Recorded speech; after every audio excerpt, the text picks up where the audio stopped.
everyone. Friday, June 19th, Juneteenth. I don't know about you, but I think Juneteenth should be a national holiday, and we will get into that in just a minute.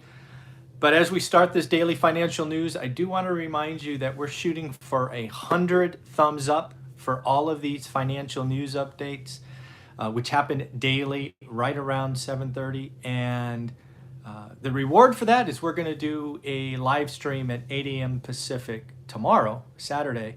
Again, the goal was 100, and right now, yesterday, June 18th, is sitting at 96 thumbs up. So we're not quite there yet. We're close, but 96 is not 100, as my old sales manager used to say, right? Being 99% of plan is not hitting plan. So we are not there yet.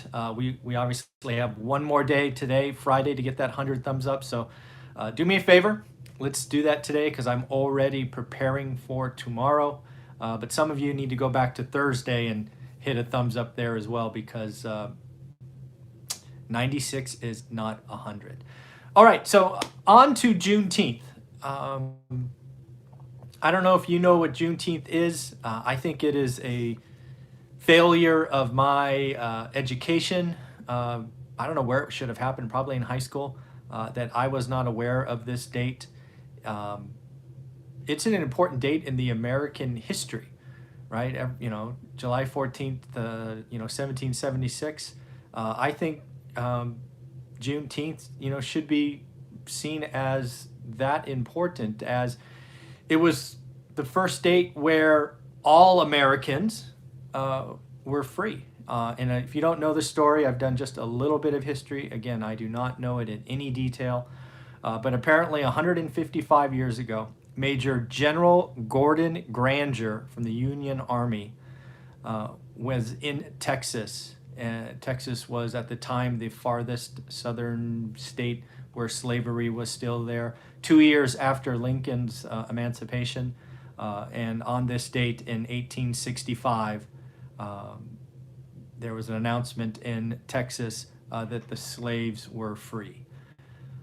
That's a big deal for all of us, right? That is a huge stain on our history. That was not a good thing. That was bad, evil, terrible, whatever you want to call it. Can't undo it. It's something we all have to live with as part of our history. But this date, 1865, should be remembered, should be celebrated, right? We are all Americans. We are all created equal and all of that. But it wasn't true until 1865. So shame on my history teachers for not making that a big deal. I guess it's possible they made it a big deal and I just was a stupid high school teenager and missed it, but I'm pretty sure that wasn't talked about because I didn't even hear Juneteenth until like a week ago. So maybe that's on me. But I do think, I'm hoping this time next year that June 19th is a national holiday and we recognize it for the importance it is. It would give us a time every year to kind of self-evaluate, right? A lot of us look at January 1st for New Year's resolutions.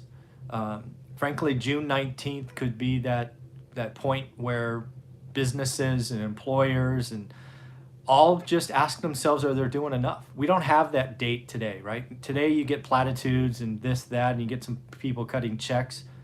But if June 19th was a date we talked about every 365 days, it would at least become part of the national conversation. And you could build whole plans, just like we do New Year's resolutions, around being better.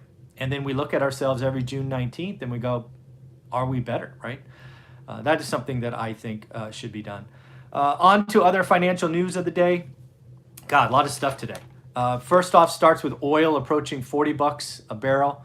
Again, that's on the reopening story. It's also on the fact that, mass transportation is bad, right?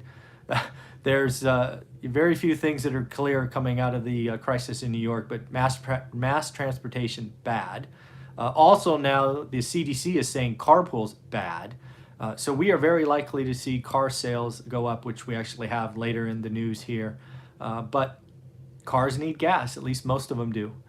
So again, it's very likely that oil has seen the bottom at negative 37. Remember that day? That was fun.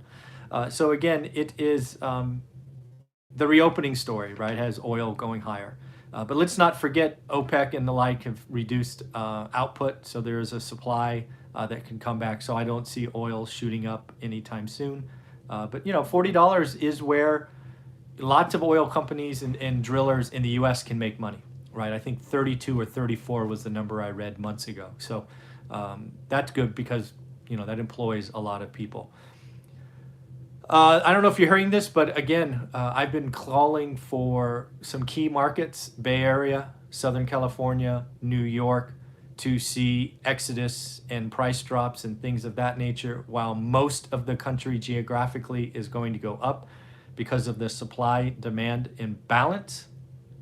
We have SoCal down almost 50% in transactions. But get this, prices, median price rose 2.7%. If you don't remember median, right, it's you know one of those averages. Median is the middle of all the transactions, right? It's not add them all up, divide by a number, and it's an average. Median is in the middle, right? If there's, I don't know, 88 transactions, it would be transaction at number 44. So again, what happened very likely when you get a transaction fall of 50% and you get a median that goes up, what likely happened is you lost a lot of the low end, right? A lot of low end transactions where the people that were probably saving for their first home and the like didn't happen or got delayed. That's how you can get, just like Las Vegas. And we talked to Brian Lebo about 2 weeks ago, I think. Same thing happened in Vegas. Transactions fell off a cliff, but the price went up. And that's statistics just lying to you. So be careful with those things. Also, just like SoCal, New York. Oh, New York. New York is going to have an entirely different real estate market by the end of the year. They call them contracts to buy apartments in New York. We're down 87%. 87%. Oh my gosh. And the high end was hit the hardest, right? People with financial means. It was down 90% in May. On the flip side, Florida is up 45%. There's a joke coming across here. Sounds like I don't want to buy any more New York property. Yeah, I don't want to buy any more New York property. I own one because that's where my daughter has chosen to live. But yeah, I'm not investing there just yet. But again, back to the story, right? New York's down 87%. Florida is up 45%. And guess what? It's the individual homes. Freestanding homes, space is good. We are all learning that. Your employers are saying work from home. Florida, if you don't know, has some attractive tax incentives or just different tax treatment.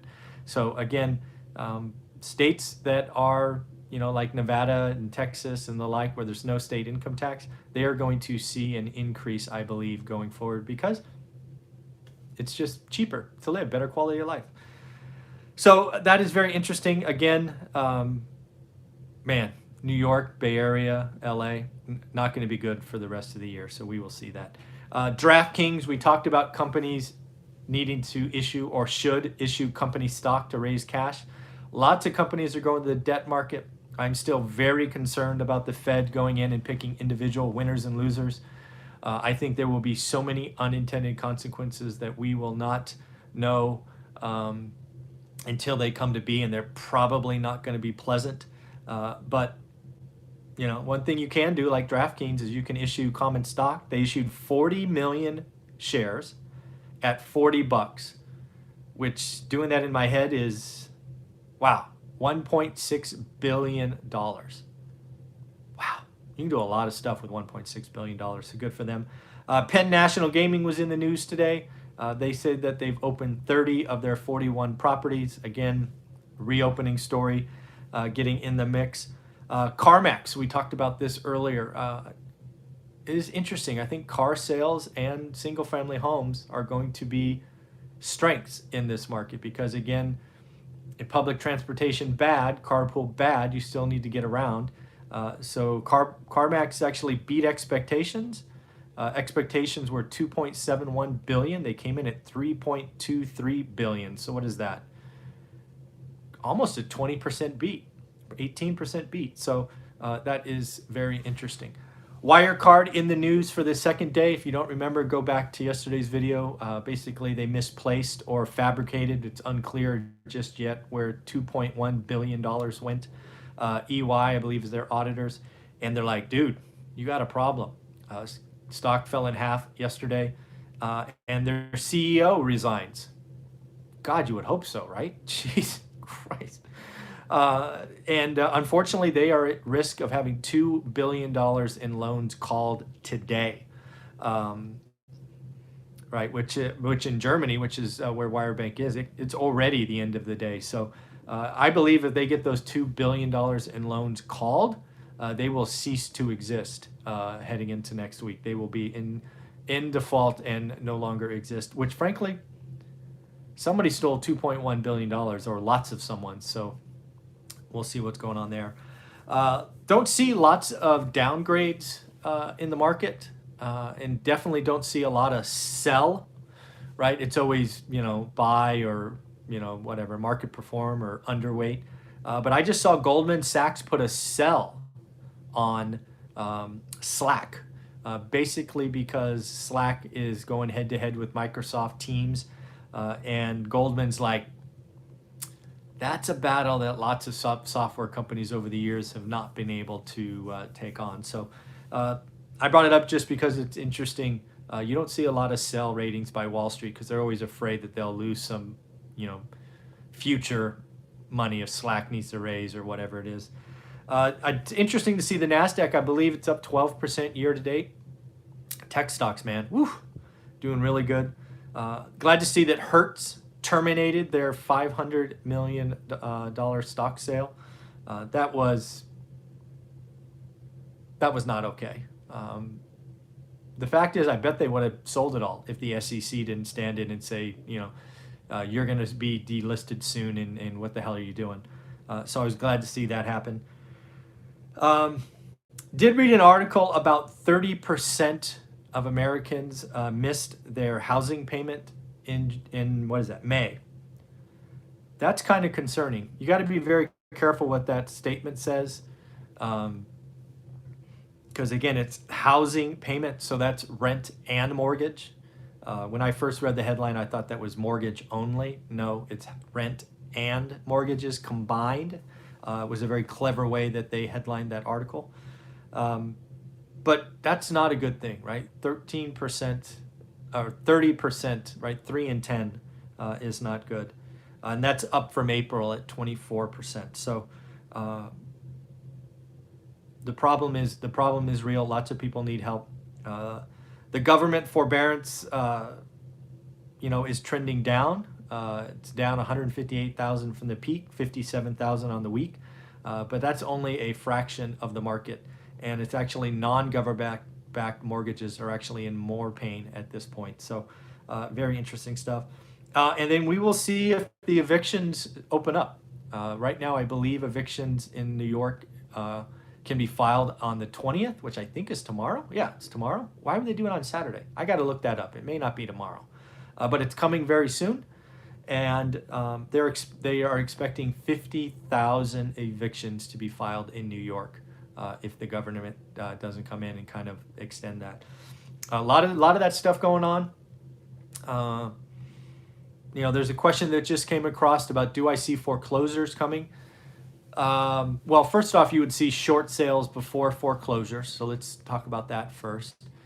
I do think in markets like the Bay Area, LA, SoCal, New York, homeowners are going to be underwater and they're not going to be able to afford their unaffordable payments. So you will have short sales and foreclosures in those markets for sure.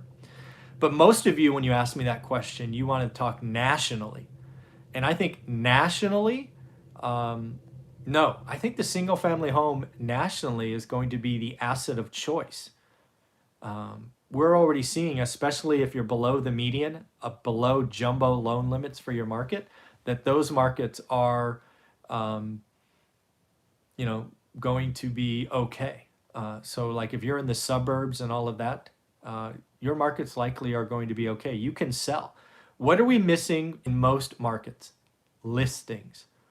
So for example, if you were in Fresno, California, the market I talk about and know the most, if you were in trouble, like let's say you were a homeowner with a $200,000 home, and you were in trouble and you were in forbearance for 90 days or 6 months, and you couldn't get a job, or you got a job but it was in Texas. We're just making stuff up now. What would you do? You would clean up your house and list it. And today, your house would sell because listings are so low. If the listings spike because everybody is in that situation, price will deteriorate. But again, folks, you got to watch when people talk national numbers. I think, again, there will be 5 to 10 markets, and they're going to be big and vertical cities. San Francisco, New York, maybe Seattle, Southern California, Las Vegas, Orlando, where people are in real trouble. And we could see prices decline in those major cities. But we are also seeing people go to the suburbs. And as long as you're in the affordable market below jumbo, if you get in trouble as an individual homeowner, you can sell and sell your house quick. So I do not see a national foreclosure crisis. Not unless supply of active listings triple. And I just don't see that happening in the short term. So you have to watch out for those people that are calling a market crash. They are talking in things to scare you. The numbers just don't support it. We have a supply-demand problem, and supply is the big issue in most cities. But again, New York, crushed. San Francisco, crushed. Know your market. Learn your market. I look at mine every day, and I feel really good about my market today. I actually have a video posting at 9 o'clock, I think, that I did yesterday, talking about the first house I ever bought on Norris Drive and watching it through the years and doing the yield calculations.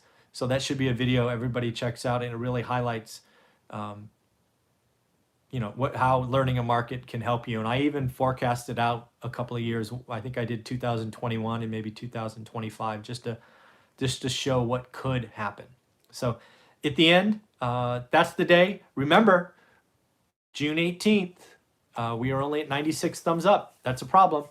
Make sure we get to 100 today, and we will do our 8 a.m. call tomorrow. I'm going to get ready actually right now, trusting you that we will get to 100 thumbs up. All right, everybody, take care. Thanks.